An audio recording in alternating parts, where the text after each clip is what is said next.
ஆண்டவராகிய இயேசு கிறிஸ்துவின் நாமத்தினாலே உங்கள் யாவருக்கும் 1599வது காலை மன்னா செய்தியின் மூலமாக உங்களை சந்திப்பதில் மிக்க மகிழ்ச்சி அடைகிறேன். தேவனாகிய கர்த்தர் இந்த இரவு முழுதும் பாதுகாத்து அற்புதமாக 8வது மாதம் 16ஆம் தேதி வெள்ளிக்கிழமை உபவாச நாள் என்று நம்மை அழைத்து கொண்டு வந்திருக்கிறார். தேவன் நல்லவராயிருக்கிறார். தொடர்ந்து தேவன் உங்களை ஆசீர்வதிப்பாராக, நடத்துவாராக. குறிப்பாக நாளைய தினத்திலே 1600வது எபிசோட் வர இருக்கிறது. இதுவரை தேவனே இந்த ஊழியத்தை நடத்தினார், அவரே வார்த்தைகளை கொடுத்தார், அவருக்கே மகிமை உண்டாவதாக. நாளை தினம் 1600வது எபிசோடிலே தேவனுடைய மனிதர் ஒருவர் தேவனுடைய வார்த்தையை கொடுக்கிறார். நீங்கள் கேளுங்கள், நிச்சயம் ஆசீர்வதிக்கப்படுவீர்கள் என்பதிலே சந்தேகமில்லை. தொடர்ந்து இந்த ஊழியங்களுக்காக ஜெபியுங்கள். நீங்கள் ஒவ்வொரு நாளும் பார்த்து பயன்பெற்று வருவதை எண்ணி கர்த்தரை துதிக்கிறேன். என்னுடைய சாட்சிகள் இன்னும் விசுவாசத்தை தூண்டுகிறது. இந்த ஊழியத்தை செய்வதற்கு அது அடித்தளமாய் இருக்கிறது என்று சொல்லி நான் நம்புகிறேன். தொடர்ந்து இந்த ஊழியங்களுக்காக ஜெபியுங்கள். இந்த நாளிலும் நாம் யாருக்காக எதற்காக ஜெபிக்க வேண்டும் என்று சொன்னால், எல்லா ஆவிக்குரிய விசுவாசிகளுக்காக நாம் ஜெபிக்க வேண்டும். அவர்களுடைய ஆவிக்குரிய வாழ்க்கையில வளர்ச்சியின் பாதையில் செல்லும்படியாக நாம் ஜெபிப்போம். எல்லா விதமான பின்மாற்ற அனுபவம் வரக்கூடாது என்பதற்காக ஜெபிப்போம். தேவன் எல்லா விசுவாசிகள் மேல் வைத்திருக்கிற திட்டங்களை நிறைவேற்றுவாராக.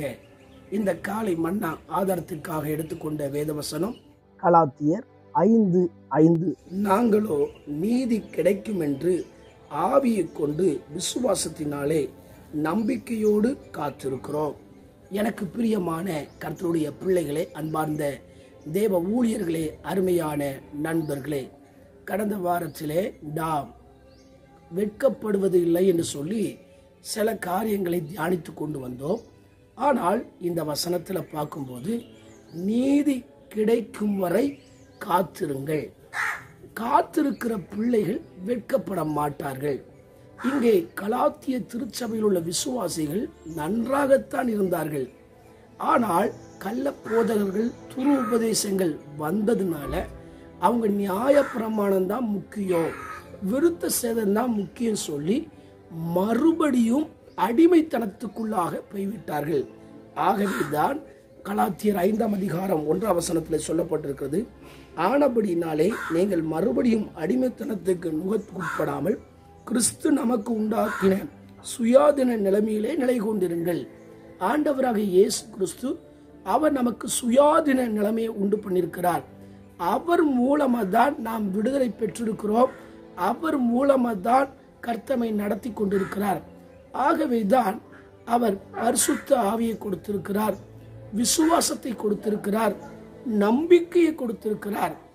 இது நமக்கு இருக்கும்போது ஒரு நாளும் வெட்கப்படுவது இல்லை. இதுக்காக காத்திருக்கிறவர்கள் நிச்சயம் ஆசீர்வதிக்கப்படுவார்கள். ஆகவே தான் சொல்லப்பட்டிருக்கிறது, நீதி கிடைக்கும் வரை காத்திருங்கள் என்று சொல்லி. நம்முடைய வாழ்க்கையில ஆண்டவர் நமக்கு நல்ல நீதியை வைத்திருக்கிறார். அது கிடைக்கிற வரை நாம் தேவ சமூகத்தில் காத்திருக்க வேண்டும். சில நேரங்களில் சிலர் பார்த்தீங்கன்னா, ரொம்ப நாள் நான் ஜெபம் பண்ணிக்கிட்டே இருக்கிறேன், ரொம்ப நாள் விசுவாசிக்கிட்டு இருக்கிறேன், ரொம்ப நாள் கர்த்தருடைய சமூகத்தில் இந்த காரியத்துக்காக வெயிட் பண்ணிட்டு இருக்கிறேன், எனக்கு இதில் ஒரு அற்புதம் நடக்கலைன்னு சொல்லி பழைய வாழ்க்கைக்கு நேராக போயிடுவாங்க.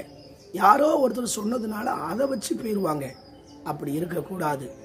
முடிவு பரியந்தோம் நிலை நிற்பவனே ரட்சிக்கப்படுவான் என்று நம்முடைய வேதம் சொல்கிறது. கிறிஸ்து உங்களை ரட்சித்ததுடைய நோக்கம், அந்த நோக்கத்தை நாம் வெளிப்படுத்த வேண்டும்.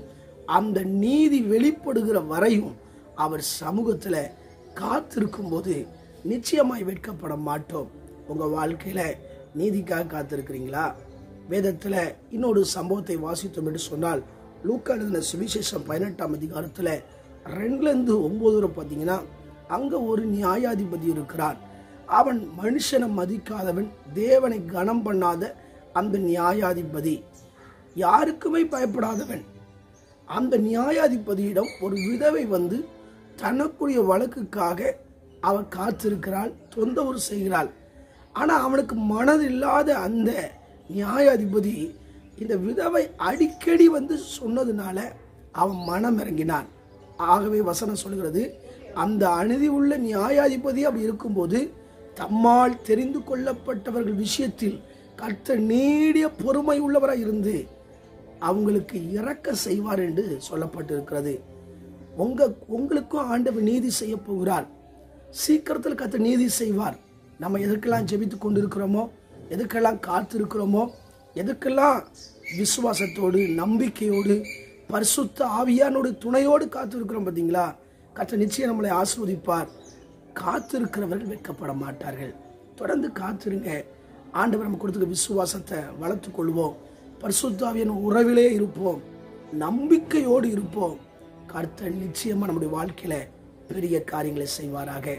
உங்க பொருளாதாரத்துல, அது மாத்த தனிப்பட்ட வாழ்க்கையில, குடும்பத்துல, ஊழிய பாதையில நான் ஒரு நீதியே எனக்கு இல்லையே சொல்லி கவலைப்படாதீங்க. நீதி கிடைக்கிற வரை காத்திருங்க. வெட்கப்பட மாட்டீங்க. கண்களை மூடி ஜெபிப்போமா?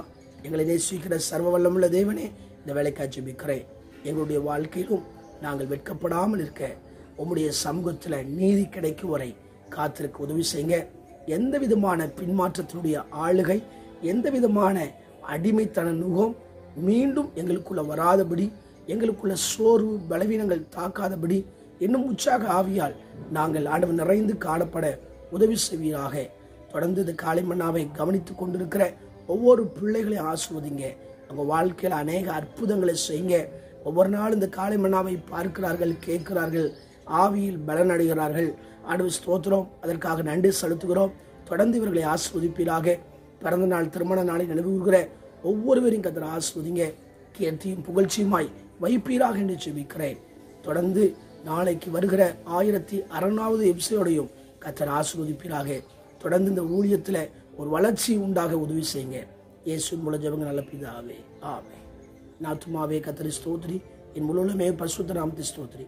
என் ஆத்துமாவே கர்த்தரை ஸ்தோத்திரி, கர்த்தர் செய்த சகல உபகாரம் மறவாதே. ஆமென், ஆமென். ஆண்டு சித்தமானால் மீண்டும் நாளை காலை சந்திப்போம். மாரநாதா, இயேசு வருகிறார். ஆயத்தமாவோம், அனைவரும் ஆயத்தப்படுத்துவோம். ஆமென், அல்லேலூயா, பிரைஸ் தி லார்ட்.